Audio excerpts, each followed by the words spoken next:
को बोलते हैं मन, बुद्धि और अहंकार। इन तीनों से बना होता है। कहते ना तुमको बुद्धि नहीं है क्या? तो बुद्धि किसी ने देखी है क्या आज तक? बुद्धि दिखती थोड़ी है। आज मेरा मन बड़ा उदास है तो मन किसी ने देखा है क्या? नहीं देखा है। ये बड़ा अहंकारी, तो अहंकार किसी को दिखता है क्या? नहीं दिखता है। तो मन, बुद्धि और अहंकार जो है वो सूक्ष्म शरीर होता है।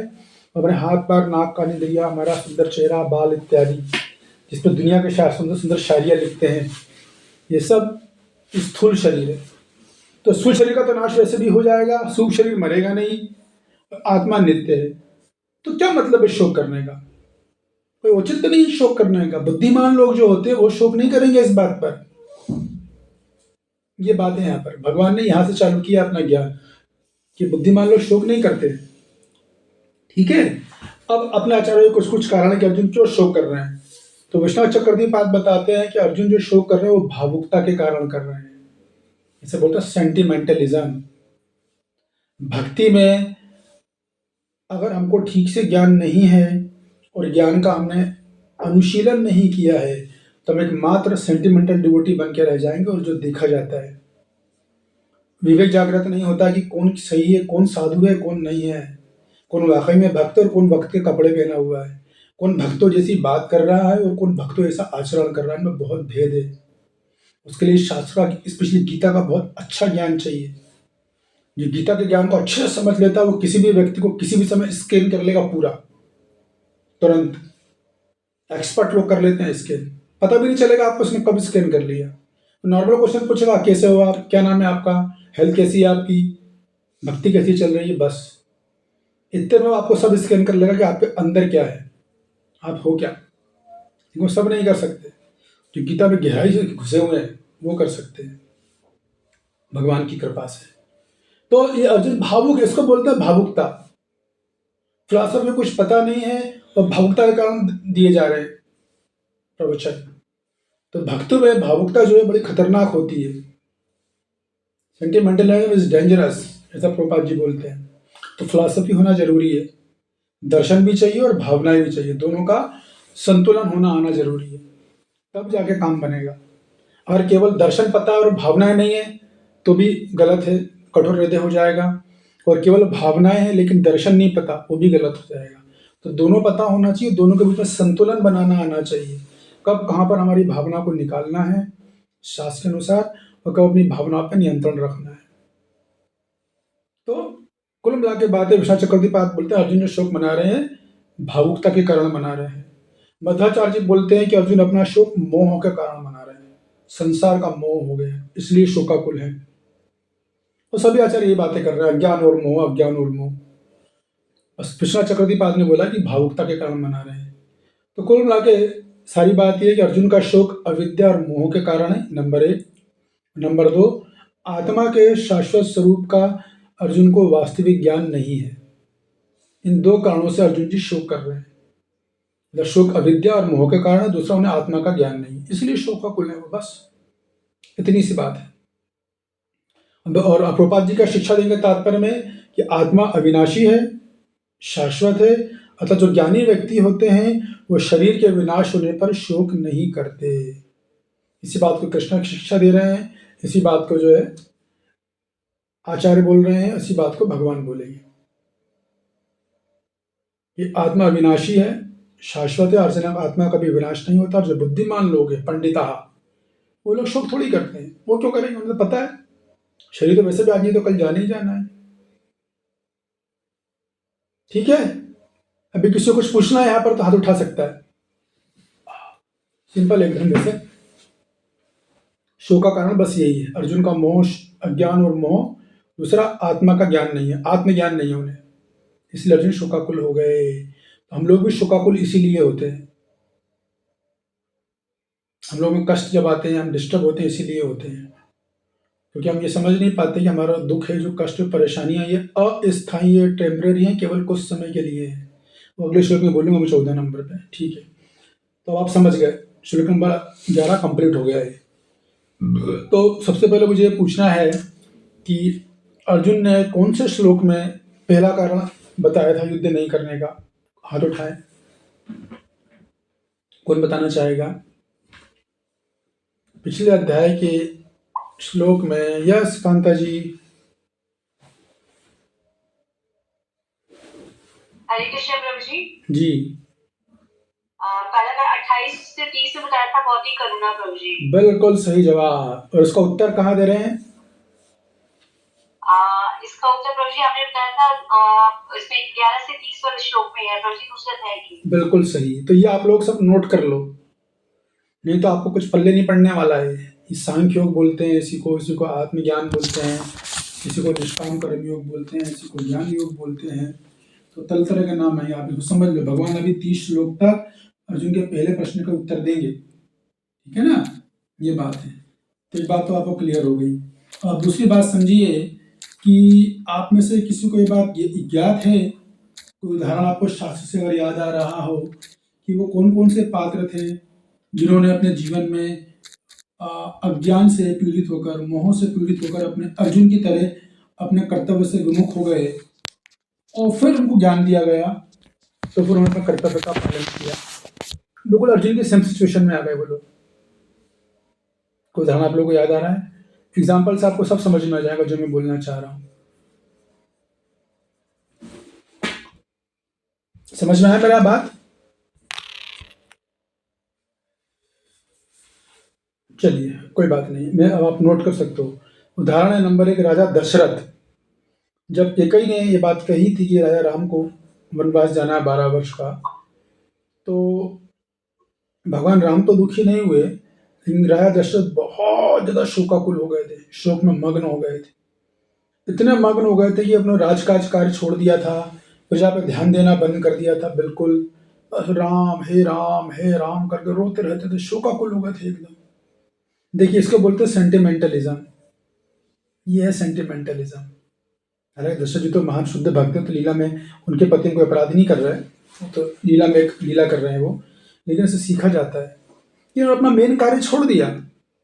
सेंटिमेंटल भावुक भक्तों का भी यही होता है।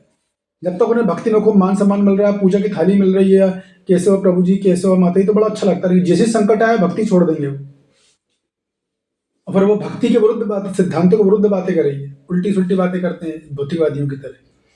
तो राजा दशरथ उदाहरण है।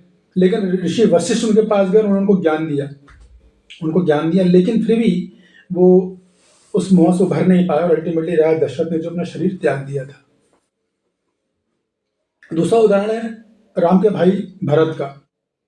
जब भरत को पता चला कि मुझे राम जी वनवास चले गए और उनको गद्दी संभालनी है, तो उनको इतना दुख हुआ कि उन्होंने शासन करने से मना कर दिया था अपने कर्तव्य से। लेकिन फिर ऋषि वशिष्ठ और माता कौशल्या ने उन्हें ज्ञान दिया, जिससे उनको ज्ञान मिला और फिर उन्होंने वापस अपने कर्तव्य को निभाया। भगवान राम की पादुका सीट पे तो नहीं बैठे वो, पादुका रखकर, लेकिन पूरा राजकाज चलाया, कर्तव्य पूरा निभाया।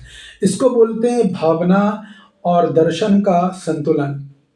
हृदय में भावनाएं थी वियोग की, लेकिन अपना कर्तव्य नहीं छोड़ा। इसको बोला जाता है संतुलन बनाना। तीसरा राजा परीक्षित। राजा परीक्षित भी थोड़ा सा घबरा गए थे, मृत्यु होने वाली है, क्या करना है मुझे, क्या करना है, और उन्होंने भी अपना राजकाज छोड़ दिया था।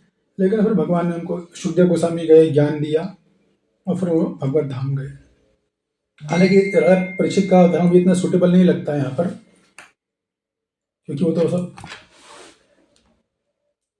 सब जानते थे कि इनको लिख नहीं है।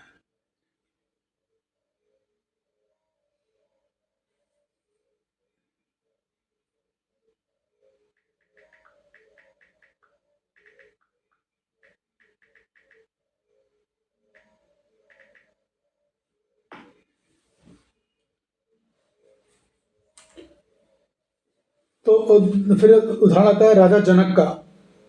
राजा जनक जो थे, राज्य भोगे मोह उत्पन्न राजा जनक थे। उनके राज में बहुत धन धान था, बहुत सुख था। तो वो राज्य के सुख में इतने रम गए थे कि उन्होंने अपना कर्तव्य जनता की प्रजा करना और शासन कार्य चलाना छोड़ दिया था। फिर अष्टवक मुनि गए थे और उन्होंने उनको आत्मज्ञान दिया था कि तुम शरीर नहीं आत्मा हो, इतना भोग करना अच्छा नहीं है, अपने कर्तव्यों को निभाओ। उस ज्ञान से फिर उन्होंने अपना कर्तव्य निभाया था। फिर उसके बाद धृतराष्ट्र और विदुर का तो आप जानते ही हैं धृतराष्ट्र बहुत ही ज़्यादा आसक्त थे अपने पुत्र से कि हमेशा ही वह धर्म करते रहे, परंतु विदुर महाराज गए, उन्होंने उनको ज्ञान दिया और फिर उन्होंने समाधि ली थी धृतराष्ट्र ने। तो इस तरीके से 5 उदाहरण, राजा दशरथ, राजा भरत, 4 मान लीजिए, राजा दशरथ, राजा भरत, राजा जनक और धृतराष्ट्र। तो हमें इन पूरी सीरीज से ये शिक्षा मिलती है हमारे जीवन में, इस श्लोक से खास तौर से, कि जब भी हमें मोह और अज्ञान उत्पन्न होता है, जब भी हमें जीवन में कष्ट, दुख, तकलीफ आती है, तो हमें तुरंत, इसका अर्थ ये नहीं कि अपने धर्म कर्तव्यों को छोड़ दें, कभी नहीं छोड़ना चाहिए। अपना धर्म, अपना कर्तव्य निभाएं और निभाने के बाद तुरंत आचार्यों की, शास्त्र की, किसी योग्य साधु यदि मिल जाए तो उनकी शरण ले लेनी चाहिए। ये श्लोक से हमको सीखने को मिलता है, तब जाकर हम पंडित बन पाएंगे।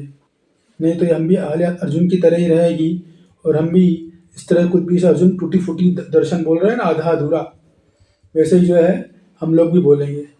और तात्पर्य प्रभुपाद जी बोलते हैं कि जैसी शिष्य का अर्जुन ने भगवान को शिष्य बनाया, 6ठे श्लोक में भगवान ने 4 श्लोक तक टेस्ट किया, टेस्ट में दिखा कि नहीं ये अब मैं जो बोलूँगा उसे ग्रहण करने को तैयार है, तुरंत वो गुरु बन गए। और गुरु बनते उन्होंने क्या किया, सबसे पहले उसको गले नहीं लगाया, उसको प्रेम नहीं किया, उसे मीठे शब्द नहीं बोले, बल्कि डांट लगाई, फूल मूर्ख कहकर डांट लगाई। तुम विद्वान की तरह बातें करते हो और काम तुम्हारे मूर्खों की तरह। जो विद्वान होता है वो जानता है कि हम शरीर नहीं आत्मा है, शरीर तो वैसे भी आदमी तो कल मर ही जाएगा, तो उसका क्या शोक करना है। और प्रभुपाद जी बोलते हैं तात्पर्य भाई, अगले अध्याय से स्पष्ट हो जाएगा कि ज्ञान का अर्थ पदार्थ तथा आत्मा एवं दोनों के नियामक को जानना है। ये देखिए, इसको बोलते हैं ज्ञान। ये ज्ञान योग की बात है, ये भक्ति योग की बात नहीं है। भक्ति योग में ऑटोमेटिकली आ जाता है। ज्ञान योग यानी जड़ को जानना, शरीर को जानो, आत्मा को जानो, और इन दोनों को कौन कंट्रोल कर रहा है उसको जान लो, उसको बोलते हैं ज्ञान। पदार्थ तथा आत्मा, पदार्थ है ना जड़ पदार्थ हम लोग देखते हैं, और आत्मा को जानना, शरीर पदार्थ मतलब शरीर और शरीर से जुड़ी वस्तुओं को जानना, और आत्मा को जानना, और इन दोनों का कौन नियामक है, कौन इन दोनों को कंट्रोल कर रहा है, कौन दोनों को चला रहा है, कौन दोनों का संचालन कर रहा है, उसको जानना, वो है ज्ञान। तो अर्जुन का तर्क यह था कि राजनीति या समाज नीति की अपेक्षा धर्म को अधिक महत्व मिलना चाहिए। तो वही बात जो मैंने आपको बताई थी, अर्जुन धर्मशास्त्र को अधिक महत्व दे रहे हैं, जबकि उनको पता नहीं है धर्मशास्त्र से अधिक वरिष्ठ, अधिक सुपीरियर राजनीति और समाज शास्त्र है। तो अर्जुन को उसका पालन करना चाहिए, मगर अर्जुन वो पालन नहीं कर रहे हैं। फिर तात्पर्य पापा जी वही आत्मा के बताते हैं, शरीर जन्मता है लेकिन आत्मा का विनाश नहीं होता है। तो जो इस बात को जानता है वही असली विद्वान है। कतई श्लोक क्रमांक 12, न तो हम जातु नासं न तम नेमे जनाधिपा न चैव न भविष्यामः सर्वे वयमतः परम्। हरे कृष्ण। गोपाल जी, ऐसा ऐसा कभी नहीं हुआ कि मैं ना रहा हूँ या तुम ना रहे हो, अथवा ये समस्त राजा ना रहे हो, और ना ऐसा है कि भविष्य में हम लोग नहीं रहेंगे। यस, तो पहले भगवान ने बोला तुम शरीर नहीं आत्मा हो, तुम्हारा शोक करना व्यर्थ है। और फिर भगवान बोल रहे कि ऐसा कभी नहीं रहा कि तुम या मैं नहीं रहे हो, मतलब हम लोग कभी मरे नहीं हैं। कहने का मतलब ये कि आत्मा कभी मरती ही नहीं है, इसको लगा देना। तो ऐसा कभी नहीं रहा कि तुम पिछले जन्म में तुम नहीं थे या मैं नहीं था, या ये राजा लोग जितने तुम शोक मना रहे हो ये नहीं थे। ये सब पहले भी थे, अभी भी और आगे भी रहेंगे। ये बोल रहे हैं भगवान कि ना तो मैं, ना तुम, न ये सभी राजकुमार कभी अस्तित्वहीन थे और न आगे कभी अस्तित्वहीन होंगे। मतलब ये पहले भी जिंदा थे, अभी भी जिंदा, आगे भी रहेंगे। तो शरीर मरेगा बस, ये बात है। तो श्लोक में भगवान प्रभुपाद जी अपने तात्पर्य में भगवान श्री कृष्ण तो ये बात को बताएंगे कि श्री कृष्ण आत्मा की नित्यता और अविनाशी स्वरूप को स्पष्ट करते हैं। भगवान श्री कृष्ण ये बात बता रहे हैं कि आत्मा नित्य और अविनाशी, इस बात को भगवान बोल रहे हैं। आत्मा का अस्तित्व पहले भी था, आगे भी है, अभी भी और हमेशा रहेगा, ये बात है। सभी आचार्य इसी बात को बताएंगे, आत्मा परमात्मा दोनों सनातन है, दोनों का विनाश नहीं होता है, ये बात चलेगी। हालांकि आत्मा परमात्मा भिन्न है। मध्वाचार्य जी बोलेंगे कि आत्मा परमात्मा सनातन है, इसका मतलब ये मत समझना कि दोनों एक हैं, दोनों की वैधानिक स्थिति एक है। नहीं, ऐसा नहीं है, दोनों वैधानिक स्थिति से अलग अलग है। क्या अलग अलग है? इनमें एक मास्टर है और एक सर्वेंट है दोनों विनाशी, है दोनों नित्य। लेकिन आत्मा जो है परमात्मा का दास है और परमात्मा जो है स्वामी है। ये संबंध इनके बीच में है। तो अविनाशी अनित्य का मतलब ये नहीं कि दोनों एक ही स्तर पर आ गए, ऐसा नहीं है। आत्मा जो है जूनियर है, परमात्मा सीनियर है, परमात्मा स्वामी, आत्मा दास है। बस ये बात है यहाँ पर। और भगवान श्री कृष्ण आप जानते हो कि सभी जीवों का वरिष्ठ हैं, वो पालनहार है। फिर वो चाहे बद्ध जीव हो, चाहे नित्य जीव हो, चाहे नित्य मुक्त हो, सबका पालन वही करते हैं। सबसे उनसे वरिष्ठ कोई है नहीं सृष्टि के अंदर। तो अर्जुन ये बात बोल सकते हैं, ठीक है भगवान, आप ये बोल रहे हो कि ठीक है आत्मा मरती नहीं है, शरीर का विनाश होता है, आत्मा मरती नहीं है। मेरा पहले मैं आत्मा का अस्तित्व पहले भी था, अभी भी आगे भी रहेगा, मैं इस बात को तो मानता हूँ। लेकिन अभी जो मेरे परिजन हैं उनसे तो मेरी ममता है ना, उनसे तो मेरी आसक्ति है। तो मैं अपनी ममता के कारण उनसे आसक्त हूँ अभी। मान लो अर्जुन ऐसा बोले,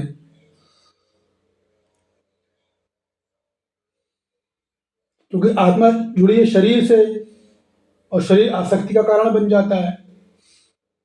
तो शरीर से जुड़े परिजन भी ममता के कारण बन जाते हैं, शरीर से ममता हो जाती है। तो जब शरीर नष्ट होगा तो शोक होगा ही ना। तो मनीषा जी क्या कहना है आपका? बात समझ में आई? यस गुरु जी, इसमें मतलब थोड़ा बहुत तो यस उसे मतलब जब अटैचमेंट होती है तो थोड़ा बहुत होता है, पर वो बहुत प्रोलॉन्ग्ड नहीं होना चाहिए। ठीक है, ओके। तो बात वही है कि अर्जुन ये सब सुनने के बाद बोलेगा भगवान मैं मान गया कि हम सब आत्मा है, हम सब शरीर नहीं है, लेकिन इतने समय से मैं शरीर से रह रहा हूँ, तो जब मैं मरेंगे तो मुझे शोक तो होगा, क्योंकि थोड़ी आसक्ति तो मेरे ऊपर रहती है। मतलब ऐसा उत्तर देंगे। तो इसका उत्तर भगवान अगले श्लोक में देंगे। श्लोक क्रमांक 13 में पढ़िएगा कांता जी। दैनोऽस्मिन् यथा देहे कौमारं यौवनं जरा तथा देहांतर प्राप्ति धीरस्तत्र न मुह्यति।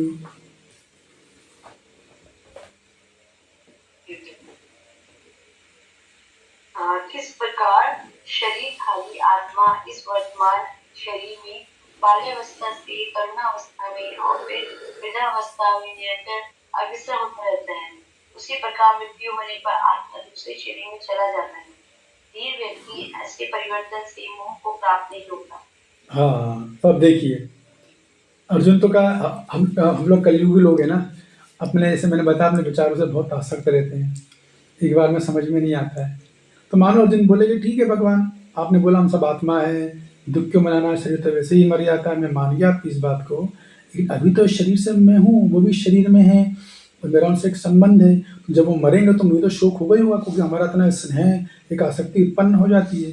तो भगवान उसके जवाब में दे बोल रहे हैं नहीं, धीर स्तत्र नाम मुह्यति। जो धीर पुरुष होते हैं ना, धीर पुरुष कभी भी ऐसे परिवर्तन से मोहित नहीं होते। ये तो परिवर्तन है मात्र। भाई एक शरीर मरा तो क्या हुआ, उस आत्मा ने वो शरीर छोड़ा और दूसरा शरीर धारण कर लिया, बस इतना। मृत्यु है क्या, इतने तो काम है मृत्यु का। आत्मा एक शरीर छोड़ती है और दूसरे शरीर को धारण करने की प्रक्रिया को बोला जाता है मौत हो गई या मृत्यु हो गई, इतना सा काम है। तो जो मूर्ख है वो शोक मनाते हैं, हाय हाय हाय हाय हाय हाय करेंगे।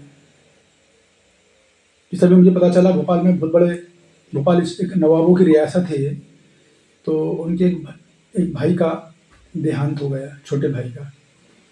तो उनके बड़े भाई को इतना सदमा लगा, इतना सदमा लगा कि उनका दिमाग सनक गया और आखिरी में उन्होंने अपने आप को गोली लगा कर मार लिया।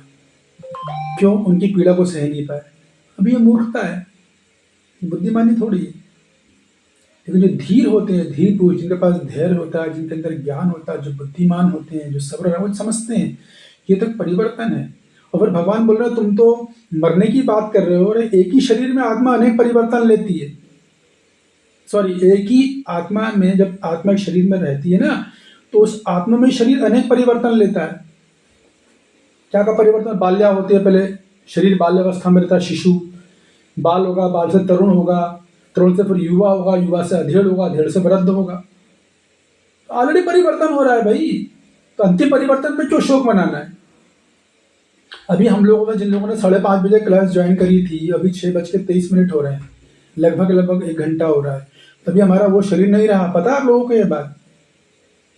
1 घंटे हमारा शरीर बदल गया है। लेकिन प्रॉब्लम हम रोज अपने आप को आईने में देखते हैं ना बढ़िया से, तो पहचान नहीं पाते। अब हमारा वो शरीर नहीं रहा। जो शरीर हमारा 6 बजे था, अभी 6:23 हो रहा है। सब परिवर्तन हो गया शरीर का। अचानक करोड़ों करोड़ सेल्स बदल गई है। हमारे नाखून बढ़ गए, हमारे बाल बढ़ गए हैं, काफी परिवर्तन आ गया है। सुबह उठेंगे तो परिवर्तन दिखाई देगा एकदम से। तो एक शरीर में इतने परिवर्तन होते हैं, तो अंतिम परिवर्तन के लिए क्यों इतना जो है आतुर होना, उसमें क्यों इतना डिस्टर्ब होना? ये बात है। एक शरीर में 6 परिवर्तन होते हैं, किसी को पता है? चलिए पढ़ लीजिए, कांता जी में आप बड़ा ऑर्डर पढ़ लीजिएगा तात्पर्य को। जी प्रभु जी, तात्पर्य श्री कृपाल जी की जय। प्रत्येक जीव एक व्यक्ति आत्मा है, विशिष्ट आत्मा है। वह प्रति क्षण अपना शरीर बदलता रहता है। रुकिए, एक मिनट। प्रत्येक जीव एक व्यष्टि आत्मा है। व्यष्टि का मतलब है अपना आप में एक अलग आत्मा है। हर आत्मा का अपना अपना अलग अस्तित्व है। ऐसे दार्शनिक जो बोलते हैं सभी आत्माएं एक हैं, नहीं, ऐसा नहीं। सब आत्माएं अलग अलग होती हैं। फिर प्रभुपाद जी क्या बोल रहे हैं? प्रति क्षण शरीर बदलता है, हर क्षण। 6:23 पे कुछ और था, 6:24 पे शरीर बदल गया, अब 6:25 चल रहा है, शरीर बदल गया। आगे पढ़िए। कभी बालक के रूप में, कभी युवा तथा कभी वृद्ध पुरुष के रूप में, तो भी आत्मा नहीं रहता है। उसमें कोई परिवर्तन नहीं होता। रुक जाइए। ये विशिष्ट आत्मा। तो देखिए, परिवर्तन किसमें हो रहा है? देह में होता है। आत्मा में कोई परिवर्तन नहीं है। आत्मा तो नित्य है, हमेशा एक जैसी। नित्य का मतलब है हमेशा एक जैसी रहेगी वो। परिवर्तन शरीर में हो रहा है। बालक हुआ, युवा हुआ, धेड़ हुआ, वृद्ध हुआ, आत्मा में कोई परिवर्तन नहीं है। हमारे जब हमारे दादा के परदादा थे तब भी कृष्ण उतने युवा थे जितने आज युवा है। आज से 1,00,000 वर्ष पहले भगवान कृष्ण उतने ही सुंदर और युवा थे जितने की आज है, क्योंकि परम आत्मा है। तो परिवर्तन जो है वो आत्मा का नहीं होता है, शरीर का होता है। अर्जुन, ये लोग तो सब शरीर हैं। आप चीज़ों को आध्यात्मिक दृष्टि से देखो ना। आप भौतिक दृष्टि से क्यों देख रहे हो? और आप भौतिक दृष्टि से चीज़ों को देखोगे, अब हमेशा ही अप्रसन्न रहोगे, शोकाकुल रहोगे। आगे पढ़ लीजिए। ये विशिष्ट आत्मा मृत्यु होने पर अंत तो गत्वा एक शरीर बदलकर दूसरे शरीर में देहांतरण कर जाता है। और चूंकि अगले जन्म में इसको शरीर मिलना अवश्यम अभी है, चाहे वह शरीर आध्यात्मिक हो या भौतिक। अतः अर्जुन के लिए ना तो भीष्म ना ही द्रोण के लिए शोक करने का कोई कारण था, अपितु उसे प्रसन्न होना चाहिए, ताकि वह पुराने शरीरों को बदलकर नए शरीर ग्रहण करेंगे और इस तरह वह नई शक्ति प्राप्त करेंगे। बस, धन्यवाद। बस बस बस बस बस। लाल अक्षर लिखे थे ना मैंने, इसीलिए लिखा था। तो ये तो हो गया अर्जुन का ज्ञान। अब आएंगे श्लोक क्रमांक 14 पे। लेकिन आने से पहले एक प्रश्न है आप लोगों से।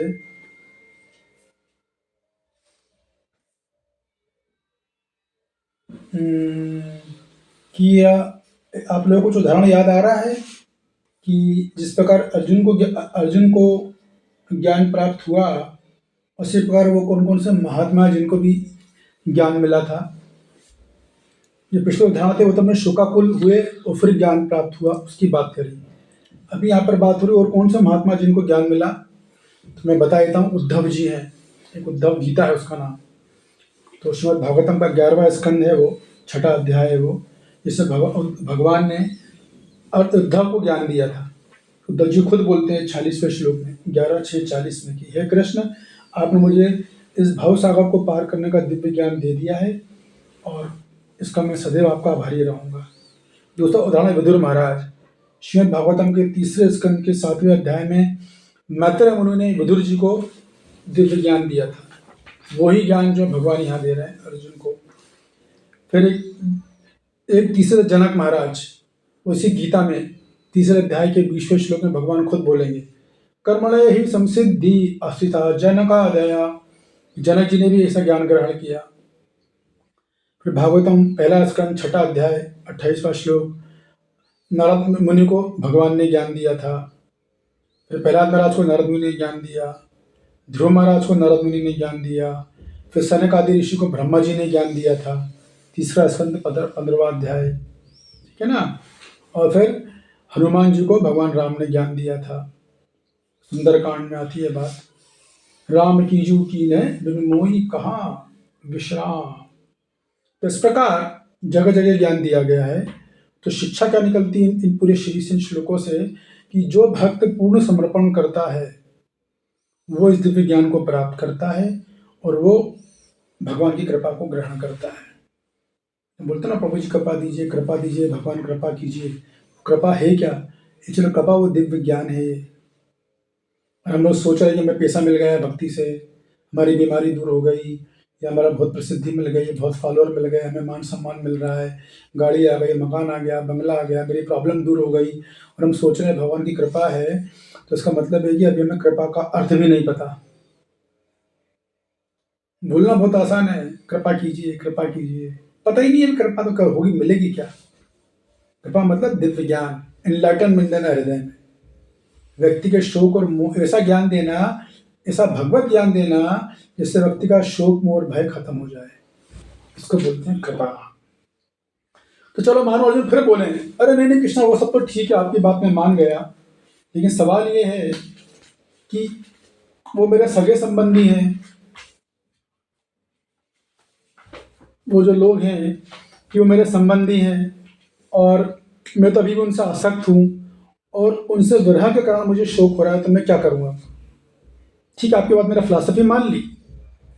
लोग बोलते ना, प्रभु जी बात फिलॉसफी बोलना बहुत आसान है, लेकिन मैं तो अभी उस स्तर पे हूँ नहीं, ऐसा कई लोग बोलते हैं, ऐसा एक्सक्यूज़ देते हैं। तो भगवान इसका उत्तर दे रहे हैं। लोग बोलते हैं ना, अरे भैया अभी ज़िंदगी से इतने परेशान हैं, कहाँ भजन करेंगे, कहाँ भक्ति करेंगे, कितनी प्रवचन दो, वो ये बोलेंगे। वो तो ठीक है, लेकिन फिर हमें अपनी परेशानी फिर से चालू कर देंगे बताना। तो ऐसे जो भी लोग हैं उनके लिए यहाँ उत्तर दे रहे हैं भगवान। अर्जुन भी ये बोल रहे हैं, ठीक है भगवान आपने जो कहा वो सब तो सही है, लेकिन अभी तो मेरे को टेंशन है ना, अभी तो मुझे शोक हो रहा है, अभी मैं भक्ति कैसे करूं। अभी तो आपने तो प्रवचन दे दिया बढ़िया मजे से, आप तो झेल नहीं रहे हो, जिस पे आता है वो जानता है प्रभु जी, ऐसा भक्त बोलते हैं। आप नहीं समझोगे प्रभु जी, जिस पे कष्ट आता है वो जानता है।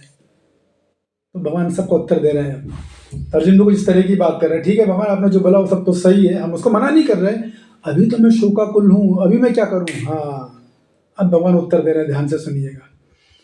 कांता जी पढ़िएगा, मातरा स्पर्शास्तु कौन्तेय शीतोष्ण सुख दुग्धा आगमवायी नो नित्या तांत सतीव भारत।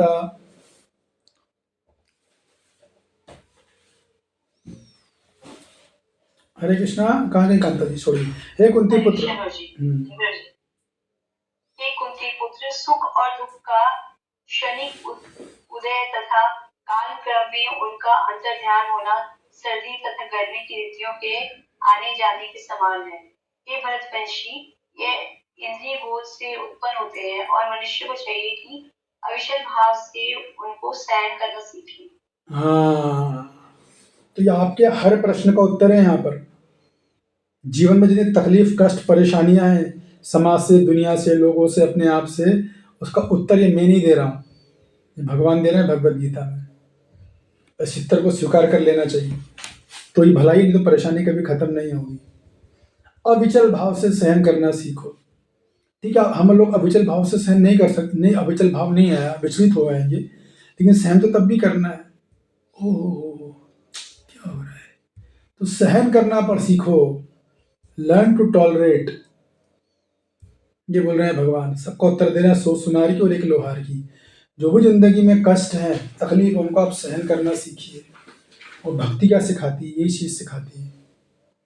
तो हमें अपने आप को, अपनी जो हृदय की मांसपेशियां हैं, जैसे व्यक्ति जिम में जाकर अपनी बॉडी बनाता है ना एक्सरसाइज करके, वैसे अपने हृदय को, अपने चित्त को, अपने मन को भगवान तकलीफ देते हैं इसलिए कि हम मजबूत बन जाएं, स्ट्रांग बन जाएं। तो हमें एक तरफ सहन करना सीखना चाहिए और दूसरी तरफ अपने सहन करने की शक्ति को भी बढ़ाना चाहिए। जैसे वो होता है ना वेट लिफ्टर, जो होता है वेट लिफ्टर होता है जिम में, तो थोड़ी ना एक दिन में जाकर 100 किलो वजन उठा लेता है। पहले 25 उठाएगा, फिर 35, फिर 50, फिर 60, फिर धीरे करते करते 100 हो जाता है।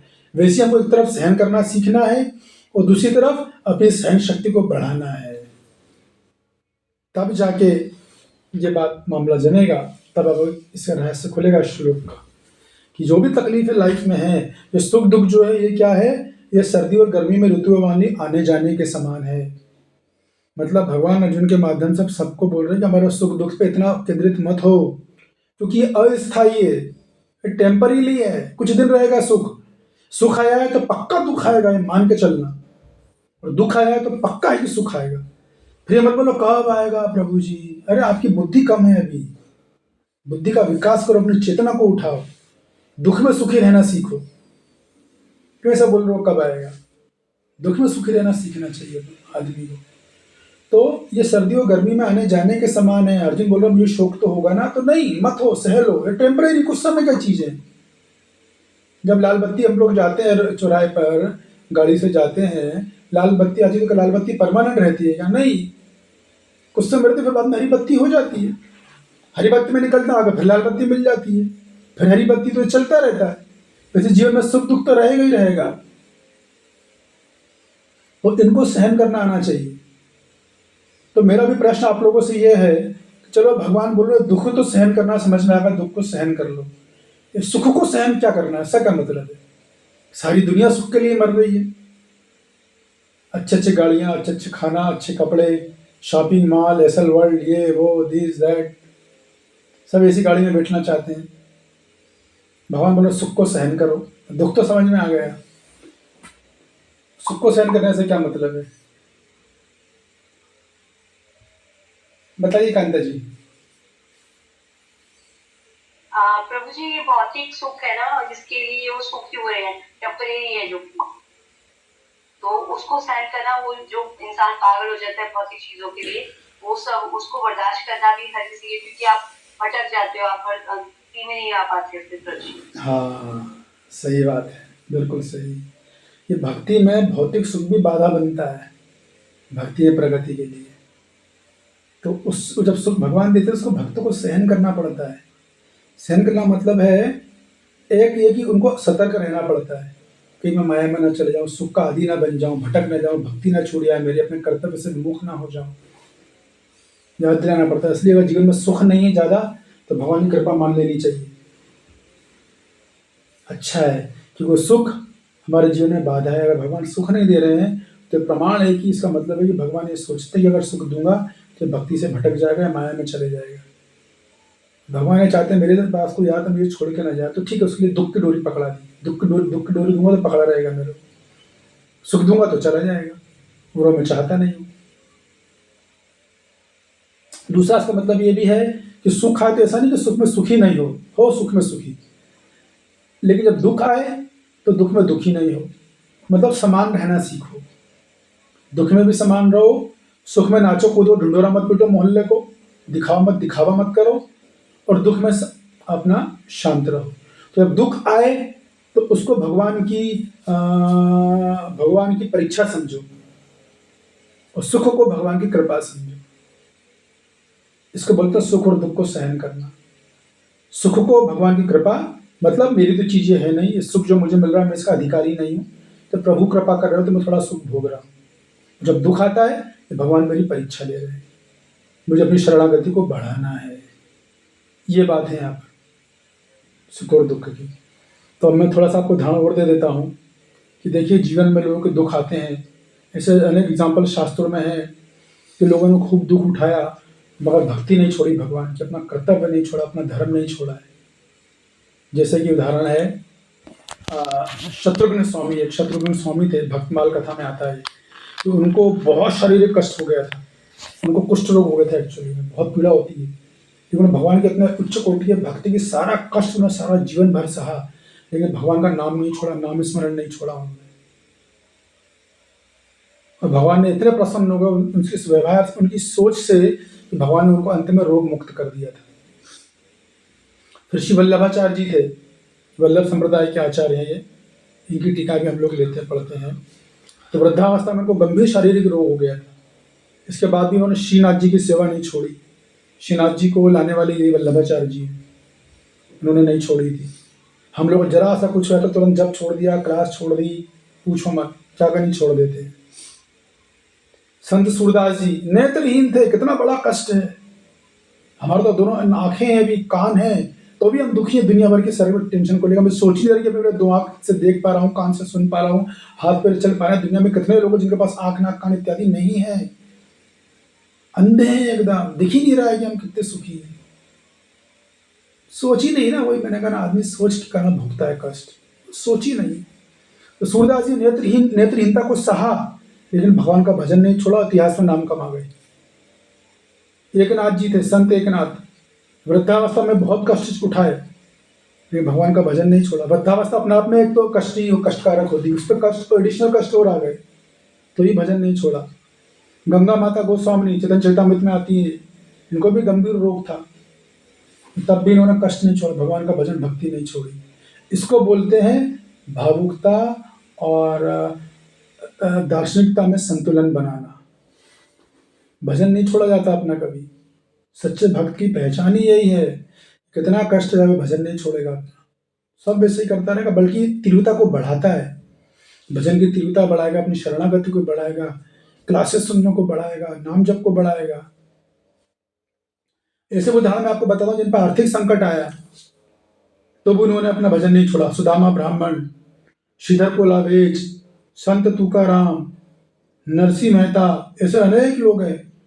नामदेव गुरुगंज साहिब से पंजाबी नामदेव जी, संत नामदेव भगवान विट्ठल के भक्त थे, बहुत गरीबी में थे, सर पे छत नहीं है, छत में 4 छेदे, पहनने को एक जोड़ी कपड़ा है, लंगोट है, बस एक टाइम खाने का भरोसा नहीं है। हम लोग तो भगवान फिर भी बहुत कुछ दे रहे हैं, मकान है, कपड़ा, रोटी दे रहे हैं, फिर भी हम रो ही रहे हैं। उन्होंने भजन नहीं छोड़ा। तो शास्त्र प्रमाण है, नारायण परा सर्वे न कुतुश्चन विवेति। जो भगवान के सच्चे भक्त होते हैं ना, वो कठिन परिस्थिति में भी, कठिनाइयों में, दुख संकट में भी भगवान का भजन नहीं छोड़ते हैं। और इसी से पता चलता है कि वास्तव में भक्त है कौन। तीसरे घंटे में बताएंगे कपिल देव।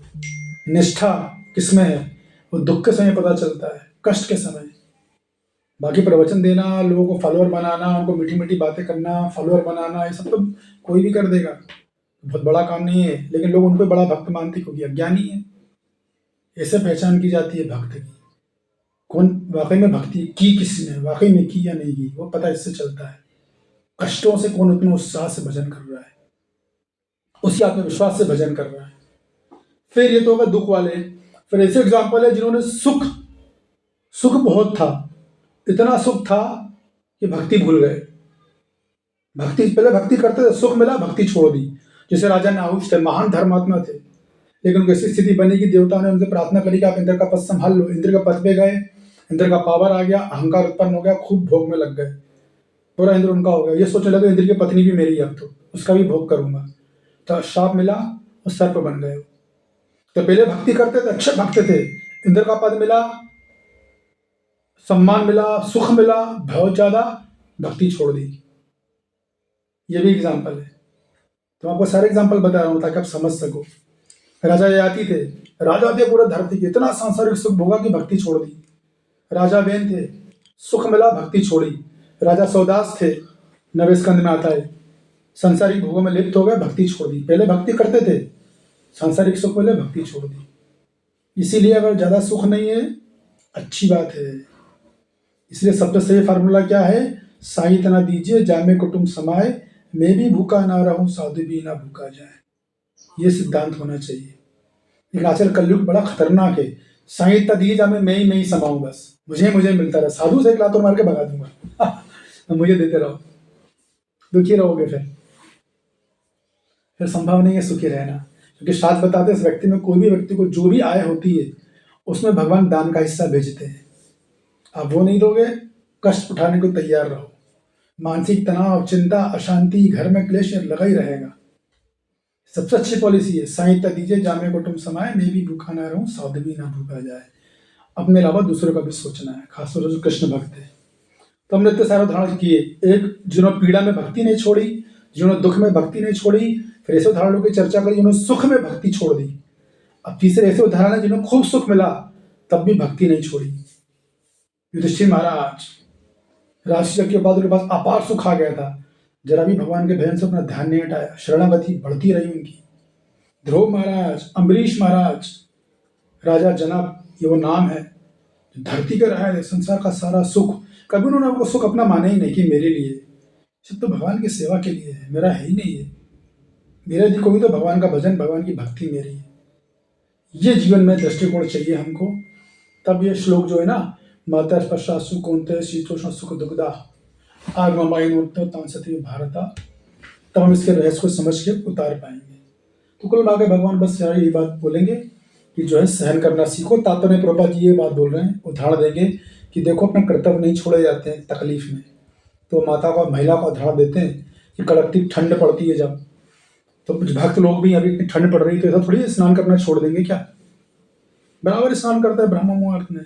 एक्चुअली ब्रह्म मुहूर्त में स्नान करके जप करने का आनंद केवल कृष्ण भक्ति जानता है, और कोई जानता ही नहीं है। अलग ही आनंद है ब्रह्म मुहूर्त में, ठंडे आज ही मजा आ गया था जब मैं सुबह ये मेडिटेशन कर रहा था, अलग ही आनंद है ठंडे पानी से नहाने का। तो पर उदाहरण देते हैं कि देखो गृहिणी है, मायजून की गर्मी होती है, तो मायजून की गर्मी ऐसा थोड़ी है कि गर्मी पड़ी तो गृहिणी भोजन नहीं पकाएगी, पसीना पसीना गदगद है, फिर भी वो शरीर को साफ करके वो अपना भोजन पकाती है, क्योंकि कर्तव्य नहीं छोड़ा जाता। ठंड में भी भक्तों को अपना कर्तव्य नहीं छोड़ते, स्नान करते ही करते हैं। तो इनको सहन करना होता है, हम लोग सर्दी सहन ही कर रहे हैं तो भजन भी करना है। गर्मी आई, गर्मी में सहन करेंगे, भजन करेंगे। जिस प्रकार सर्दी गर्मी ऋतु आती है, उसी प्रकार इस जगह में सुख दुख आता रहेगा। इनसे ज़्यादा प्रभावित होने की जरूरत नहीं है, नहीं है, नहीं है। अपने मन को वहाँ से हटाकर प्रभु की शरणागति में लगाए। हरे कृष्णा कृष्ण कृष्ण हरे हरे, हरे राम राम राम हरे हरे। आज हमने 4 श्लोक कर लिए, 11, 12, 13, 14। कल छुट्टी है, शनिवार रविवार, सोमवार से हम 15 से चालू करेंगे। किसी का कोई एक प्रश्न हो तो मैं ले सकता हूँ, क्योंकि मेरे पास मात्र 5 मिनट और बचे हैं। फिर मुझे एक प्रेजेंटेशन में जज बनाऊँ तो वहाँ जाना है मेरे को।